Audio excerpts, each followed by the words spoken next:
Hi guys, welcome back to my channel. How are you guys doing today? So guys, today we're going to be making Efo Elegusi, Efo Riro with Egusi. You guys look at this. Look at how yummy-licious this is. This tastes so yummy like it looks. If you like to know how I make this yummy-licious Efo Riro, keep watching. You're very much welcome to my channel. My name is Hannah. Please do not forget to click on the subscribe button, the like button and the share button. So let's get right to the kitchen.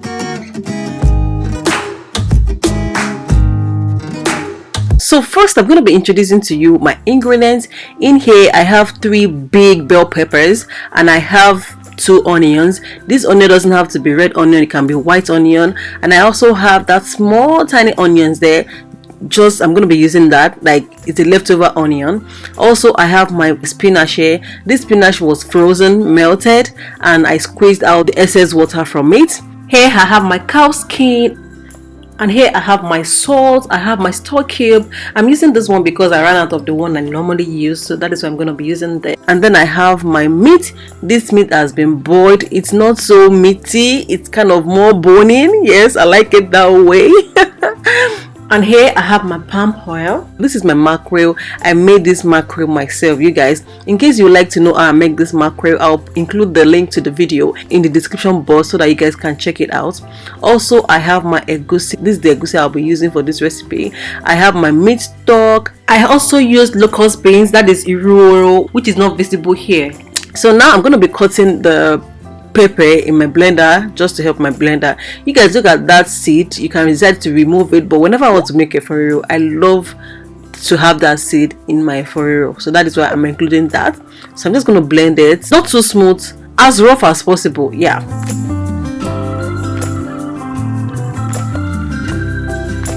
So now I'm adding my palm oil to the pot and I'm just going to wait for that to heat up. So this is the leftover onion that I told you about earlier. I'm just going to put that there, and then I'm going to be adding my meat to it. It is very important for me to use this palm oil to fry my meat because, you know, the palm oil automatically changes, like the palm oil smell even nicer after frying the meat inside, which helps the overall taste of the Efo Riro. So now I'm just going to be cutting my mackerel. I'll be putting my mackerel into pieces. Normally I wouldn't have done this, but because I'm making this video, I would love to have this fish in the thumbnail as a whole. So normally if I wasn't making this video, I would just probably just put them in smaller pieces and just put it there. Here I have my cow skin. So this particular cow skin, I'm not going to be cutting it. If I wasn't making this video, I'll put all the cow skin into pieces, but because of this video and I want the cow skin to be calling your attention in the thumbnail, so I'm not going to be cutting that one. I'm just going to leave it there. Those are the last cow skin I have at home for now. Yeah. So now I'm just going to turn the meat around just to make sure every part of the meat is fried.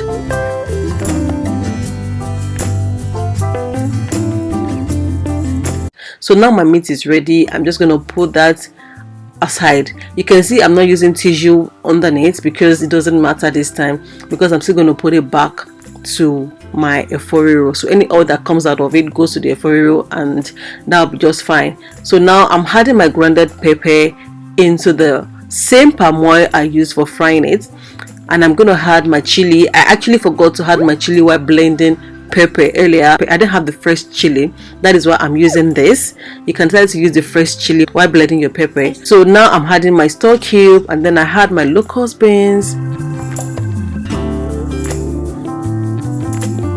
Then I mix everything together. Now I'm going to be adding my salt to it. I'm adding the cow skin to it.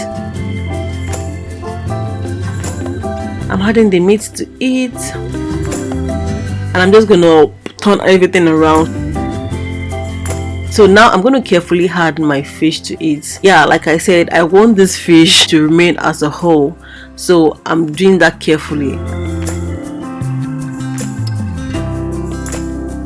And I'm just going to cover it.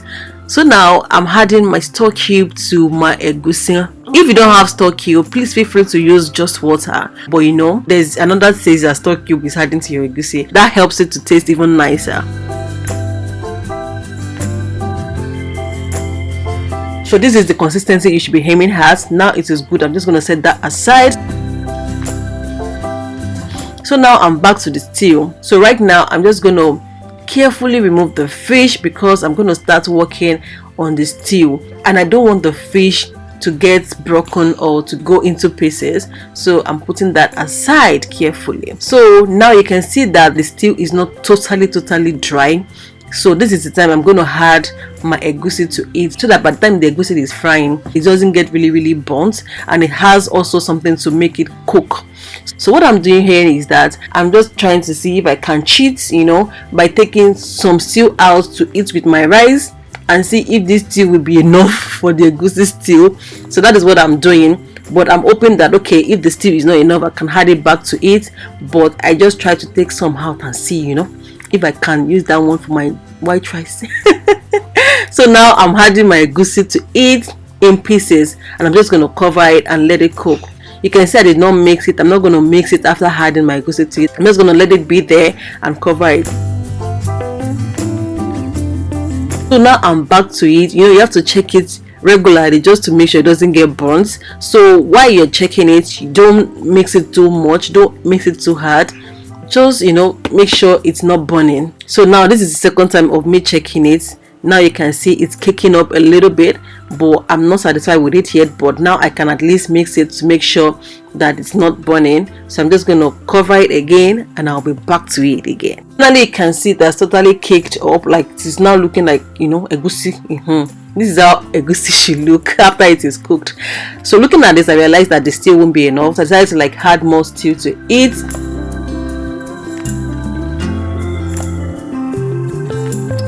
Now I'm going to be adding my spinach to it, and I'm just going to mix everything together properly.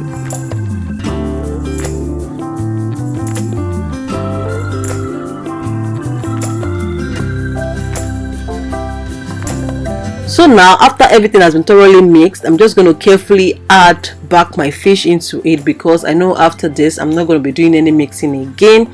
So I'm adding back my fish to it, and I'm just going to cover it and let everything cook up together for maybe 3 minutes, because I don't want the spinach to lose its nutrients. So this is the result, guys. Look at how yumilicious this is looking. This goes with any kind of swallow, trust me. Amala, semo, inyo. Inyo is the best match for this, trust me. Inyo is the best match. But if you don't have inyo, eba is another best match, and after that you cannot think of amala, you know, semo. But trust me, inyo and eba, they are the best match for this. Alright guys, thank you so much for watching. I really appreciate you guys. I hope you like this video. I hope you share with your friends. Click the like button if you do, and also let me know what you think about this video in the comment section. I'll see you guys in my next video.